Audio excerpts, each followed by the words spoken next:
खंड पिंड ब्रह्मांड का। महाराज ने कल फरमाया खंड त्रिकुटी में है, पिंड त्रिकुटी से नीचे है और ब्रह्मांड त्रिकुटी से ऊपर है।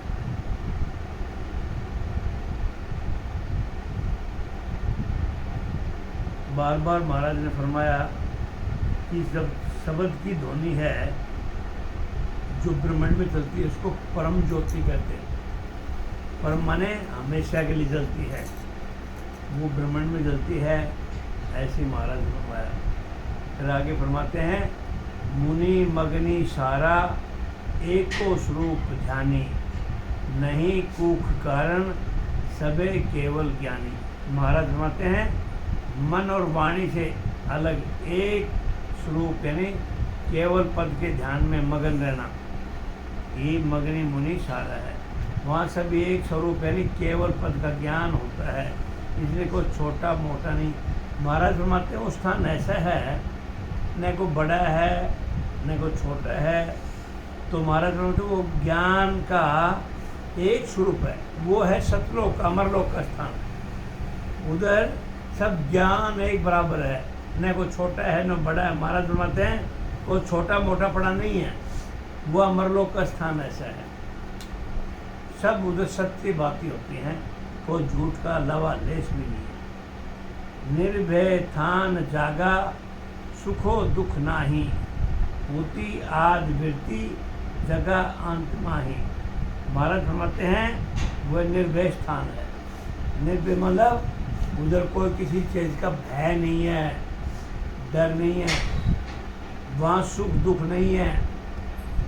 उस पद में आद अंत में एक अखंड ध्यान रहता है। सुखराम जी महाराज बार बार फरमाते हैं वो सतलोक अमरलोक का स्थान, न तो उधर सुख है न कुछ दुख है, न उधर किसी चीज़ का डर है। ये राम जी की भक्ति में महाराज फरमाते हैं इतनी सामर्थ्य की ताकत है।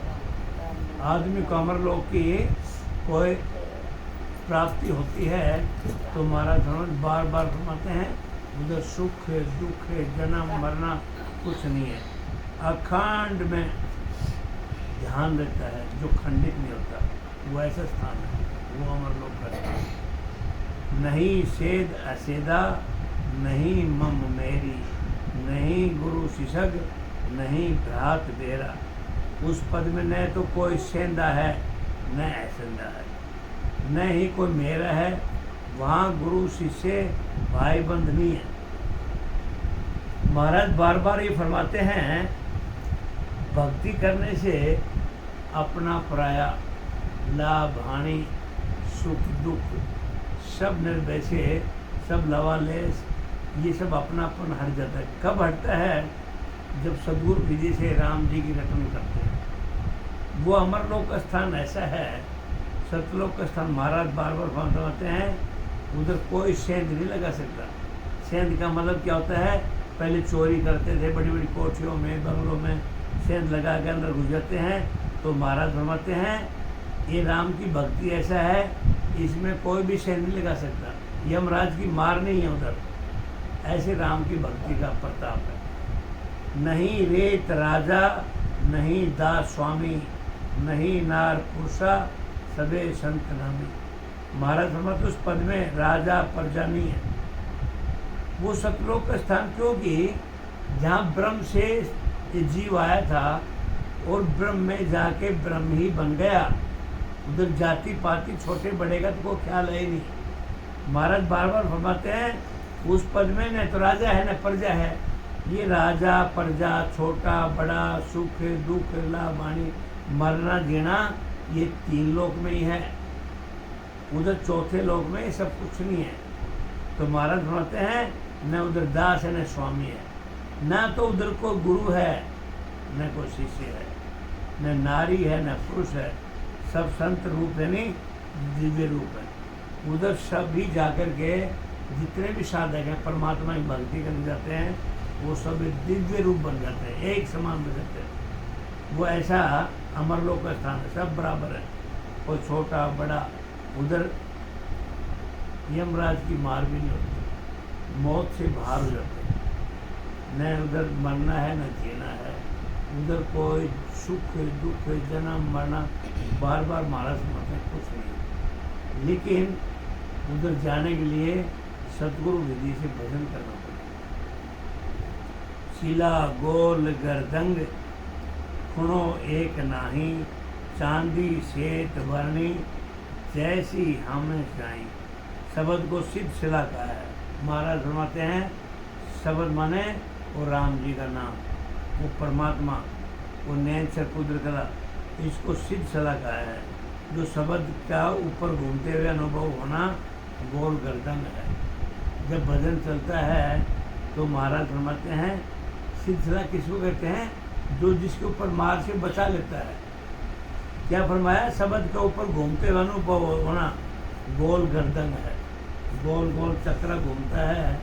महाराज फरमाते हैं ऐसा अनुभव होता है, ऐसी वो सिद्ध शिला है।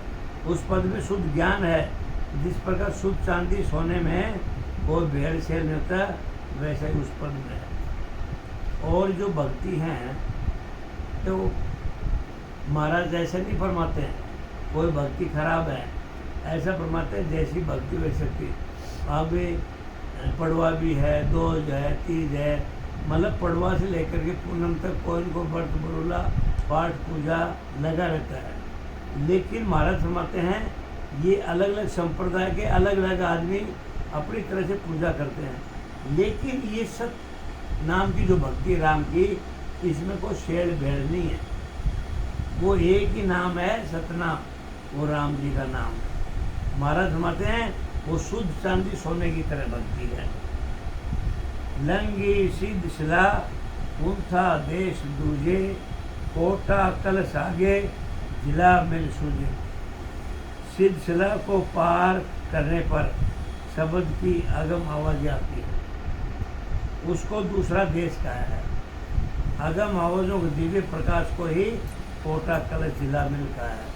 महाराज फरमाते हैं सब शब्द का जो चक्कर शिला किया सिद्ध शिला, उसी ऊपर जब भजन चल जाता है तो महाराज फरमाते हैं उसको दूसरा देश का है। वो अमरलोक का स्थान है, सतलोक। वो फिर भजन नीचे नहीं आता। सीध शिला का मतलब या शिला से ऊपर या सीधा शिला से नीचे।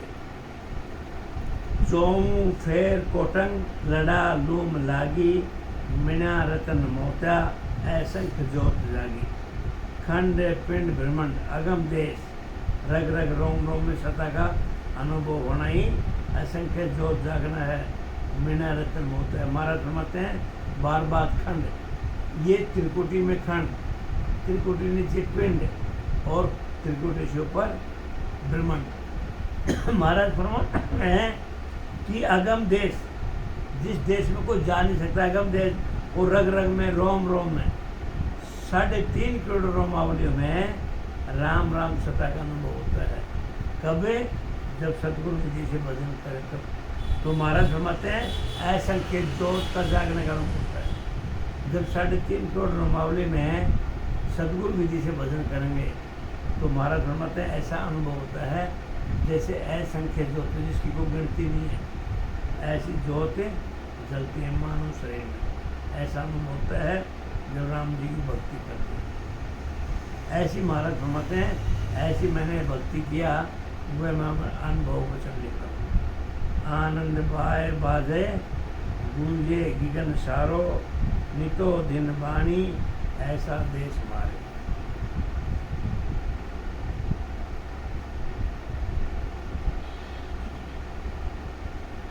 महाराज फरमाते हैं गिगन में शब्द के गुंजार का आनंद आना ही। शब्द की धुन ऐसी होती है, महाराज फरमाते आते सांस जाते सांस यदि भजन का अनुभव करें, सुरता क्या तरह भजन करें तो महाराज फरमाते उधर गुंजार जैसा आनंद आता है। बाजा बजना है, उस पद को नित्य दिन कहते हैं, ऐसा उद्देश्य है। भजन में कहीं भी महाराज फरमाते हैं मन बुद्धि चित्त अहंकार कहीं भी अटक भटक नहीं होना चाहिए। जैसे बंद कमरे में दीपक जलाते हैं और उसको हवा का फटकार नहीं लगता तो दीपक एक लो में बराबर जलता है, न थोड़ा सा भी इधर होता न उधर होता। तो महाराज फरमाते हैं जब भजन दीपक की तरह लपेट में आता है तो महाराज फरमाते हैं धन्य ऐसे साधुओं को जिनका भजन है। और महाराज फरमाते हैं उसमें ऐसा आनंद अनुभव होता है जैसे बाजा बज रहे हैं। वो कब अनुभव होता है? जो सांस को पहचानेंगे, सांस के साथ ही वो सत्संग की जागृति होती है। सुरता के साथ और नृत्य के साथ उसको निरखेंगे, अंदर से अनुभव करेंगे, तब ये महाराज फरमाते हैं ऐसी चीज़ें अनुभव होता है। अखंड ज्योति का देखना, बाजा बजना, ये शरीर में भजन कब करते हैं किसी चीज़ पे ध्यान हो, तब महाराज फरमाते हैं ऐसा भजन करने वाले संत को, साधक को ऐसा अनुभव होता है। सुने संत आगम चेते बामन गादी, आवे विवान स्वामी साते संत साधी। संतों से आगम पद का ज्ञान सुनने से 52 अक्षर का ज्ञान हो। महाराज फरमाते हैं संतों की शरण में जाने से जब आगम पद का ज्ञान सुनते हैं तो 52 अक्षरों का ज्ञान हो जाता है। उसमें श्रेष्ठ ररा ममा को रटे, राम राम जी को ररा और ममा को रटे, शब्द को जागृति होना है, विमान का आना है। संतों की मेहर को संत साधी कहा गया है। महाराज सुनाते हैं कि जब सत्शब्द की जागृति हो जाती है शरीर के अंदर, वही विमान आना। पहले क्या होता था, संत देवी देवता हैं, जब परमात्मा का जब विमान आता था तो उसमें फरमाते हैं संत साधक भजन करने वाले उस विमान में जाते थे। तो महाराज अभी भी फरमा रहे हैं कि भजन करने वाले जब सत्संग की जागृति हो जाती है तो उनका वो विमान आना है। और संतों की मेहर को ही संत साधी का है। ऐसी भजन की लीला है, ऐसा भजन होना चाहिए राम रतन सदगुरु विधि से। बधाई बधाई संतारे बधाई, लाओ जाए समा दिन आ जाए। खंड पिंड ब्रह्मांड में भजन सत्ता का अनुभव होना ही सुख आना है, बधाई बटना है। ये शरीर 3 भागों में महाराज ने बगरा कहा, ये पिंड ये खंड ब्रह्मांड। महाराज फरमाते हैं खंड पिंड ब्रह्मांड में भजन का जो अनुभव होता है सुखाना यही बधाई बांटना। बधाई 3 लोक में परमात्मा का कोई खुश परिहार होता है, जन्म होता है, कोई खुशी का प्रसंग होता है तो बधाइयाँ बांटते हैं। सुखराम जी महाराज ऐसा फरमाते हैं मानव शरीर में खंड में पिंड में ब्रह्मांड में जब भजन सत्ता का अनुभव होता है वही बधाई बांटना है। ये तो संसारिक धंधे हैं, ये सब ऐसा माया का खेल है। जो संसार में है जितनी बधाइयाँ बांटती है सब ऐसे माया का खेल है। सच्ची बधाई तो वो है जब इस मानव शरीर में उस परमात्मा की भक्ति हो जाए। वो जब तक भक्ति नहीं होती तो मानव शरीर का कल्याण नहीं होता।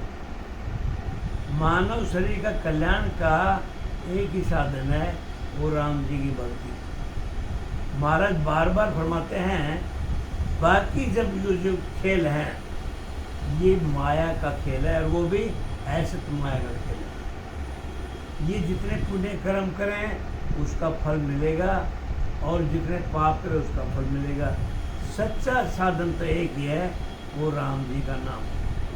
राम जी का नाम जिसने साधन अपना लिया उसका महाराज फरमाते हैं बेड़ा पार हो गया। शब्द का जागृत होकर चेतनता के साथ जाना ही सामा जाकर के लाना है।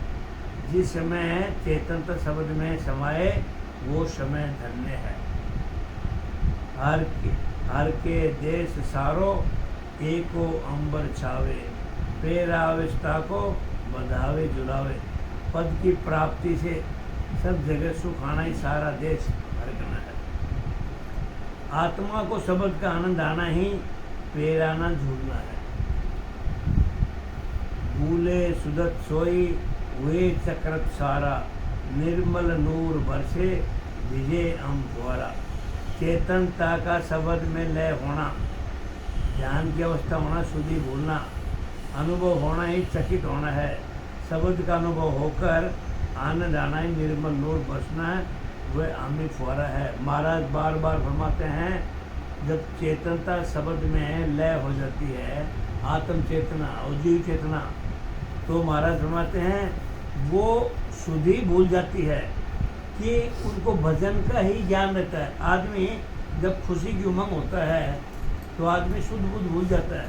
तो महाराज फरमाते हैं उसका एक ही ध्यान रहता है आत्मा में, परमात्मा का भजन का। और यही हैरानगी की बात है कि शब्द का अनुभव होकर के आनंद अनाई निर्मल नूर बसना हमको। जो परमात्मा की भक्ति करते हैं उनको संसार से कुछ लेना देना नहीं। वो महाराज फरमाते हैं वो अपने आप ही ऐसा होता है जैसे अमृत रूपी फुहारा की बरसात हो रही है। महाराज ने लिखा है नूर बरसता है, अमी फुहारा चलना है। मैं अपना अनुभव बताता हूँ। मैंने खूब व्रत किए 45 साल, रोटी खाया, भूखे में रहे, आरती बरतुल्ला खूब किया, लेकिन मुंह से राम का नाम नहीं निकला। जितनी देर में मंदिर में रहा बस व्रत है, उपवास, राम तो फिर भी नहीं निकला।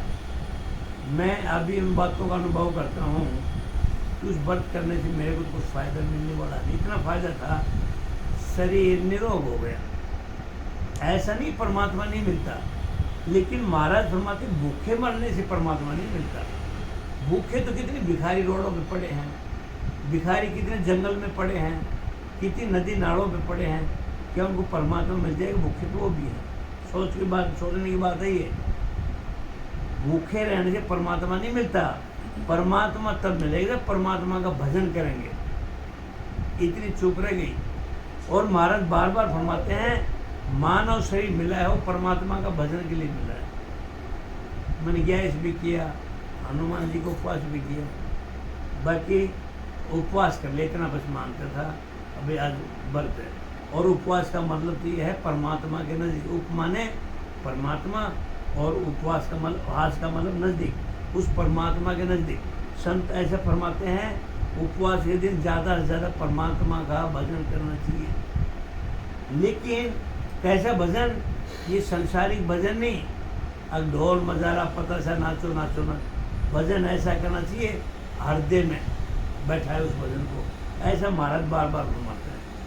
वो ज्ञान को, ध्यान को महाराज ने बार बार फरमाया मेरे ज्ञान को सुनो, मनन करो और सोचो, फिर ध्यान करो। तो महाराज फरमाते हैं ये फुहारा हमें कब चलता है? जब सतगुरु विधि से भजन करते हैं तब। महाराज फरमाते हैं बार बार राम की रटन करने से तब, क्योंकि भूख तो जब खत्म होगी जब हम भोजन करेंगे, भूख तब खत्म होगी प्यास जब खत्म पानी पिएंगे। ऐसे ही महाराज फरमाते हैं राम का भजन हृदय में उतारो तब आत्मा की तृप्ति होगी, और आत्मा तृप्ति होगी तो परमात्मा से मिल जाती है। और जब ये अनुभव होता है फिर देखो आदमी का तेरी मेरी संसारी से झंझट से अपने आप ही पीछा छूट जाता है। झंझट छोड़ना नहीं पड़ता। संत ऐसा फरमाते हैं तुम परमात्मा की शरण में जाओ, ये सब अपने आप ही छूट जाते हैं, छोड़ने की जरूरत नहीं है। छोड़ना चाहे तो छूटता ही नहीं, ये छूट जाते हैं। कब छूटते हैं? जब परमात्मा की भक्ति करके तब। गले माल मोतिया रुले रतन हीरा, दूल्हे शीश पंखो चर्चे सुगंधी नीरा। गले में अभी जगह जगह सत्संग करते महाराज की वाणी का। गंगाराम जी देखा है आरती, फूल, तिलक के छापा, महाराज की इतनी बार वाणी पढ़ लिया। आरती में सब कुछ आ रहा है। अग मन चित्त का चंदन, प्रेम का फूल, ये होना चाहिए भाव का भोजन। और ये सब महाराज ने कहीं लिखा ही नहीं। क्यों? लोग उसी संसारिक जो आँखों का जो माया का जंजाल है, आरती की थाल के लिए झगड़ा होता है। मैं देखता हूँ ना ये वीडियो आते हैं, जब मेरे को थाल दो, मेरे को थाल दो। अरे राम का भजन करो। महाराज तो फरमाते हैं राम का भजन करो, कहाँ थाल का। मैं ये अभी उधर सत्संग में जाएंगे, हम सत्संग में बोलेंगे। इस सत्संग में तो खैर ये फूल का माला अंट चढ़ाते ही नहीं। जयकारण में भी हंगामा हुआ था। बाकी कुछ संत फूल, दीपक, ये कुछ नहीं। राम जी का भजन करते रहो बस, उठते बैठते खाते। महाराज बार बार फरमाते हैं परमात्मा की भक्ति का भाव बनाओ। सिर्फ चिंतन करो, चिंता करने की बात नहीं। गले में मोतियों की माला पहने, महाराज फरमाते गले माल मोतिया रूले रतन हीरा, दूल्हे शीश पंखो चर्चे सुगंधी नीरा। गले में मोतियों की माला पहनने हो, रतन हीरा खूब ढूंढते हैं कि गले में माला तो पहन ली, महंगे महंगे रतन हैं, हीरा खूब है, और माथे पर चवर पंख ढूंढे हैं। चवर होता है ऐसे रहने वाला।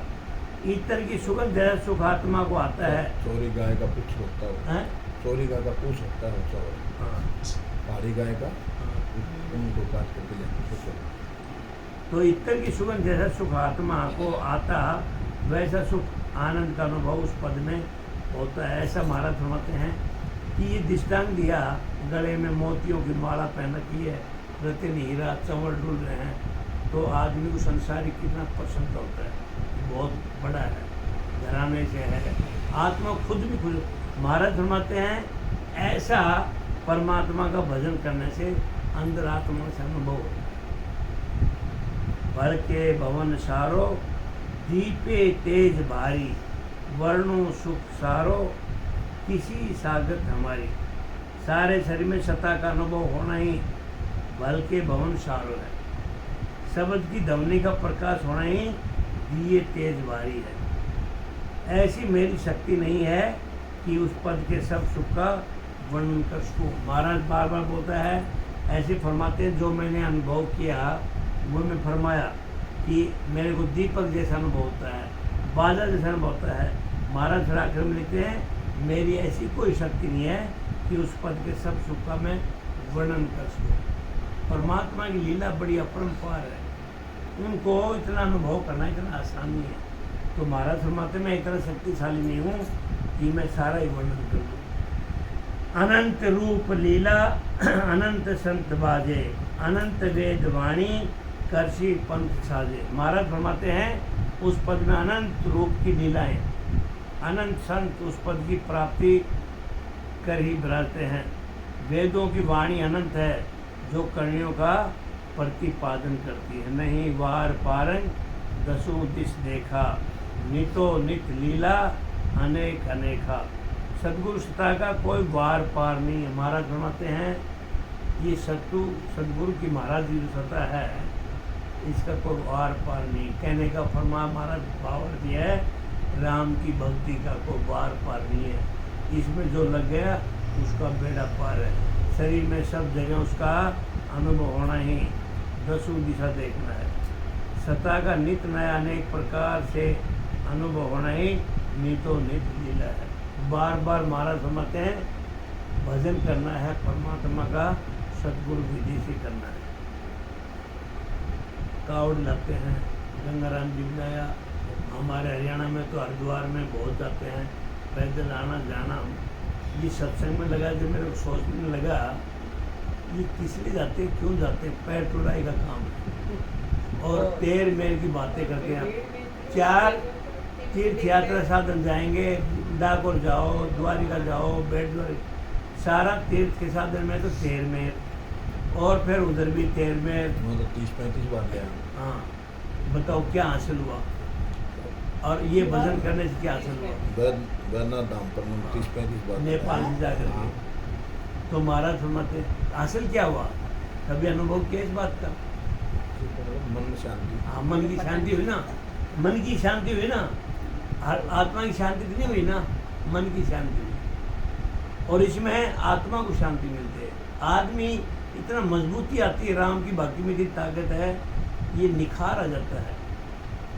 पानी उबाले को रख दो सबको मार पार दिखा देता है, राम की भक्ति में इतना निखार है। इसलिए महाराज फरमाते हैं कि जितनी भी भक्ति 3 लोक की भक्ति है, असत्य माया का खेल है, सत्य माया का खेल राम नाम का ही भक्ति है। सुगंध बाग बरछंग बैठा संत माही, जिगा मिग लागी बोला चाल नाही। जैसे बाग में सब जगह एक सुगंध आती है, उसी प्रकार सतगुरु के पद में ज्ञान साधकों को एक सरी शांत। बाग बैठा है, फुलवाड़ी लगी हुई है, और कोई जा कर के देखे तो महाराज फरमाते हैं कोई भी जाए, 10 आदमी खड़े हुए, सुगंध एक जैसी आएगी।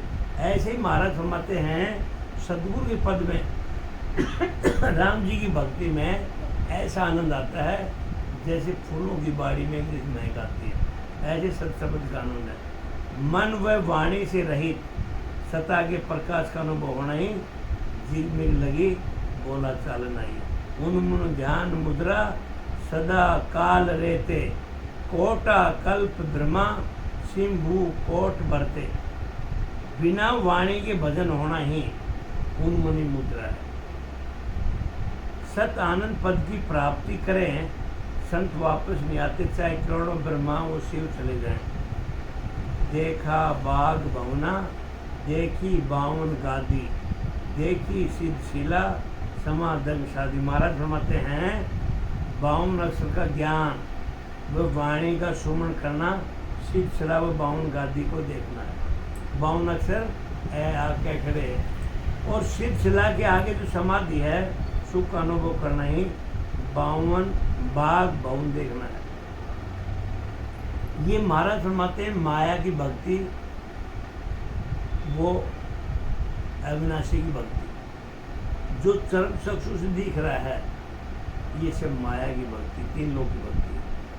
और जो चरम चक्षु से नहीं देखता अंदर जो दिव्य चक्षु हैं, दिव्य ज्योति है, उससे यदि शरीर में निखार आता है महाराज फरमाते हैं वो सत की भक्ति। उस भक्ति में लगने से इंसान का अमर लोक की प्राप्ति का साधन सच्चा है। और महाराज फरमाते हैं जितने भी आँखों से ये कपाल दिखाई देता है ये सब माया की भक्ति। इसलिए बार बार फरमाते हैं कि सिद्ध शिला के आगे जो समाधि के सुख हैं उसका अनुभव करना ही बाग भवन देखना है। सिद्ध शिला है बाग पदार महाराज, वो सिद्ध शिला से नीचे है भक्ति, इसके मतलब माया का खेल है। और उस सिद्ध शिला से ऊपर भक्ति चले गई भजन करते करते तो महाराज सुनाते हैं वो ही अनुभव बाग भवन देखना है। जको सुख शीला जको बिरध बागन सोई सुख भवना निर्भय जाग जागन। जो सुख सिद्ध शिला के पद में है वैसा ही सुख उसमें आगे है और वो ही सब सुख शरीर में नहीं भवन में है। आनंद पद में वैसा ही सुख है। शरीर को महाराज भवन बताया, अब परमात्मा का भजन करते करते जो सिद्ध शिला सिद्ध शिला का जो आनंद है वैसा ही सुख उस भजन में आगे सिद्ध शिला जागे है और वही सुख इस मानव रूपी शरीर भवन में है। तो महाराज फरमाते हैं आनंद पद में भी वैसा ही सुख होता है। बार बार ये सत शब्द की महिमा फरमा रहे महाराज कि सत सदा ये मानव शरीर के अंदर और ब्रह्मांड के ऊपर भी ऐसा अनुभव होता है कि आनंद ही आनंद रहता है। अमर बाग भवना सबे मान माना नहीं छोट मोटंग नहीं रूप नाना। अमरलोक सतलोक बाग भवन जैसा है। वो अमरलोक का स्थान सतलोक का स्थान बाग भवन जैसा है। अमरलोक सतलोक परमोक्ष ये सब एक ही जगह है। उधर ब्रह्म आया ब्रह्म बन गया। उधर शरीर को ये अनुभव नहीं होता पाप पुण्य लाभ हानि अपना पराया कुछ नहीं होता। उधर महाराज फरमाते हैं एक ही ध्यान रहता है ब्रह्म प्राप्ति का ध्यान। तो महाराज फरमाते हैं न माना है न कोई उधर छोटा है न कोई मोटा है न प्रकार के रूप। मरने के बाद भी ये सारी कहानी मानव जीते शरीर में अनुभव होता ही है। बार बार फरमाते हैं उस सतलोक में उस अमरलोक में सतलोक में अमरलोक में ये मानव शरीर में कब अनुभव होता है? भजन करते करते वो रात दिन उसमें लिपायमान हो जाता है। उसको अपने संसार घर परिवार से कोई लेना देना नहीं होता। इस दुनियादारी से अच्छे खराब से कोई लेना देना नहीं है। जो भी आनंद है वो जीते जी है। मरने के बाद कुछ नहीं है दिमाग में ये तो निकाल देना आगे जगह सब मरने के बाद मिलेगा। ये मिलना है तो जिंदगी मिलना है, मरते जब तो मिट्टी जाना है। ये आत्मा से कल्याण करने का साधन जिंदगी शरीर से होता है, मरने के बाद नहीं होता। मरने के बाद तो घर में पितर बन के बैठना है और जहाँ पितर जहाँ उसकी जन्मभूमि थी उनको तरफाना है क्योंकि वो परमात्मा का भजन किया नहीं और उसकी अपनी लीला जब तक पूरी नहीं होगी, जब तक उसकी उम्र है वो तो निभाना है। वो पितर दोष लगा रहेगा घर परिवार में, जभी तो घरों में अशांति छाई रहती है। जिसमें राम का भजन किया हो आत्मा नहीं तरसती। जो भूखा प्यासा है इसको पितर बनते हैं। तो महाराज फरमाते हैं उधर न तो कोई छोटा है न कोई मोटा है, नाना प्रकार के रूप है।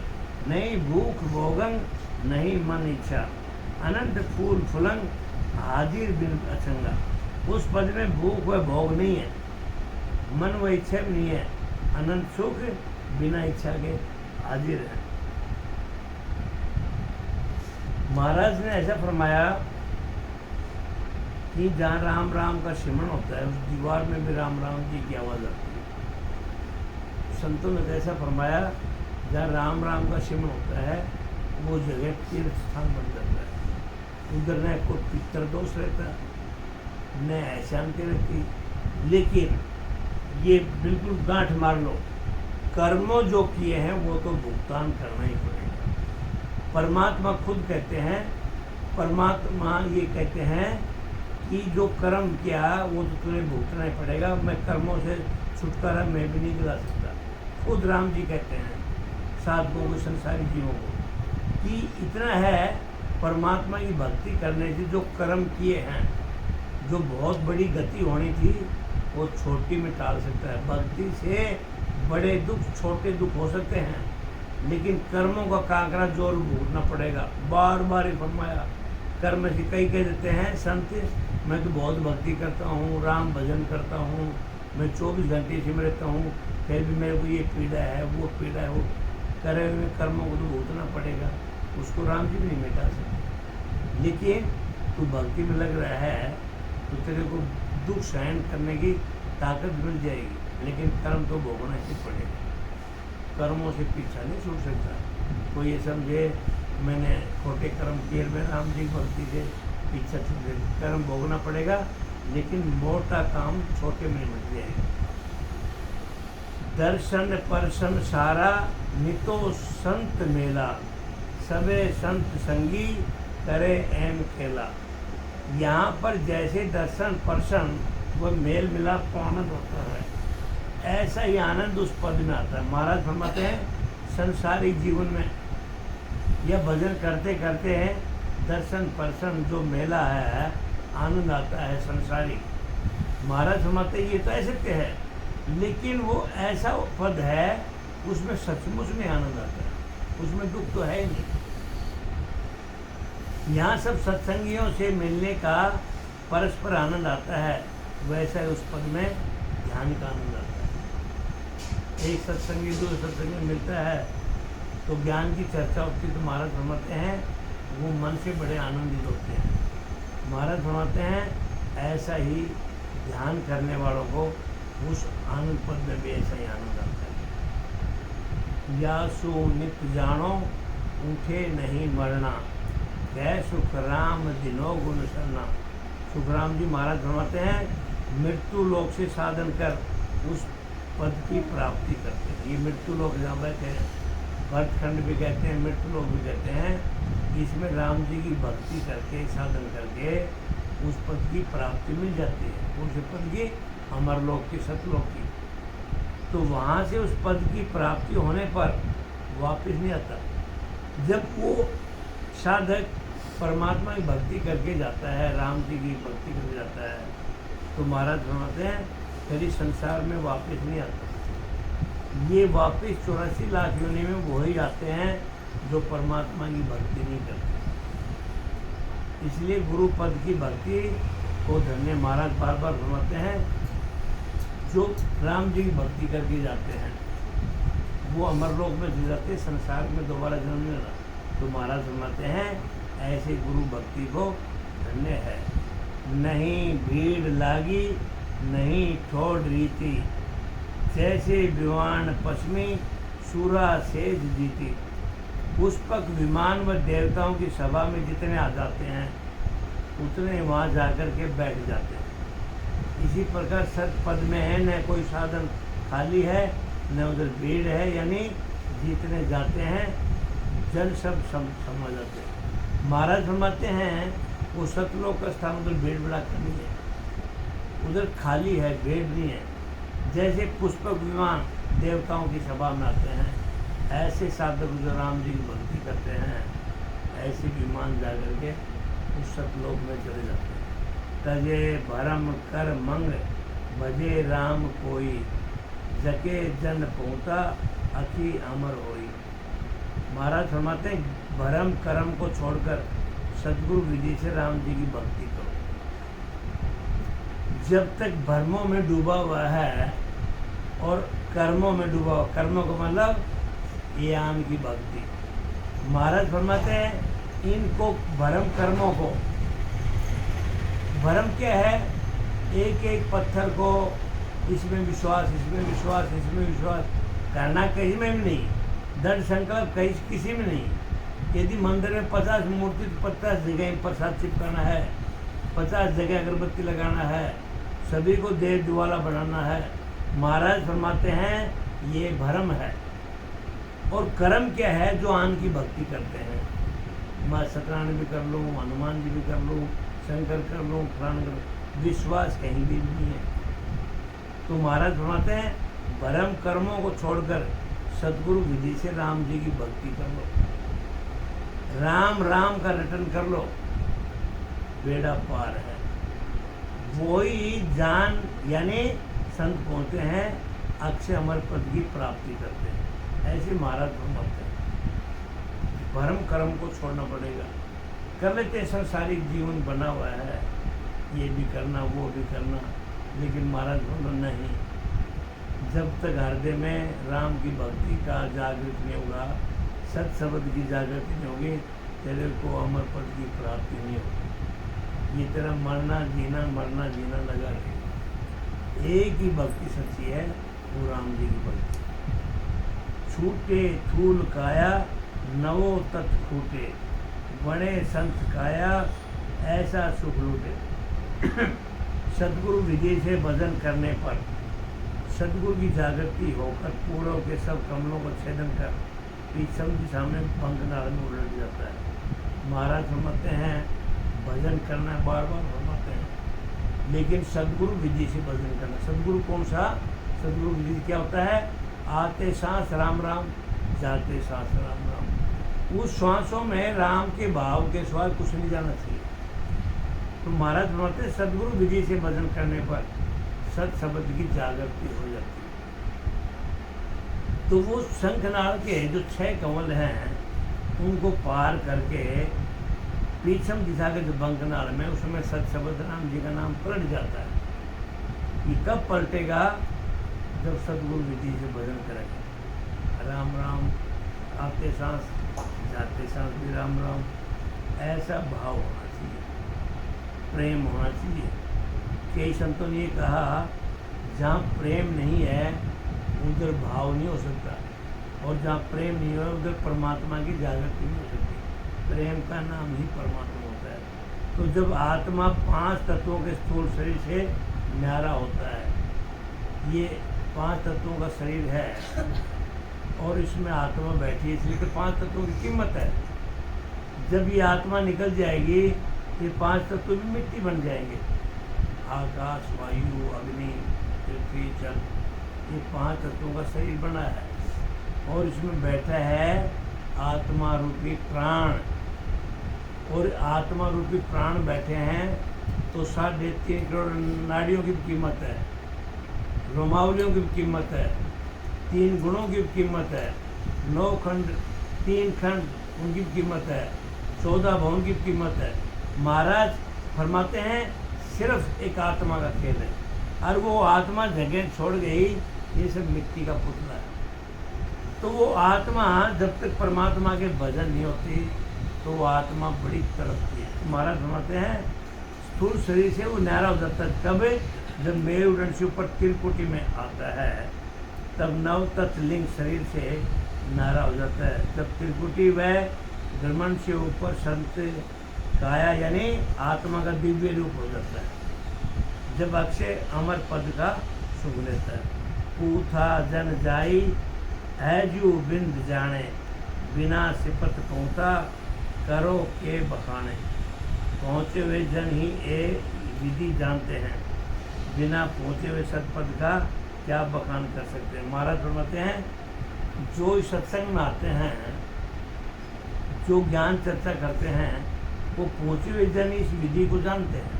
शंखनाल, बंखनाल, ज्ञान कला, विज्ञान कला, ये कंठ, ये हृदय, ये नव, महाराज फरमाते हैं पहुँचे हुए संत इस विधि को जान सकते। पहुँचे मतलब जो सतगुरु सुखराम जी महाराज का 98 वचन सुनते हैं, उनको ध्यान करते हैं, तो पहुँचे हुए संत इस विधि को जानते हैं। बाकी बिना पहुँचे हुए सत शब्द को क्या बखान कर सकते हैं, क्योंकि जिनको सत शब्द है, होता है क्या, भक्ति क्या है, वो इस चीज़ का न तो समझ में आएगा, न वो बखान कर सकते हैं। महाराज फरमाते हैं वो इस विधि को जानते भी नहीं, आप ही कौन जाने करते हैं, अपने भी नहीं जानते थे। सही बात है, वो दूसरी भक्ति में लगे। बिल्कुल बिल्कुल। नहीं साख शायद कहे न वेद वाणी, किस विधि जाने अगत कहानी। महाराज फरमाते हैं सतपद की न साखें हैं न शायद है, न महाराज फरमाते हैं इसकी साखें हैं, शायद कुछ नहीं है उस पद को, न तो वेदवाणी कहती है, कैसी विधि से ऐसी अकथ बात जानी जाती है।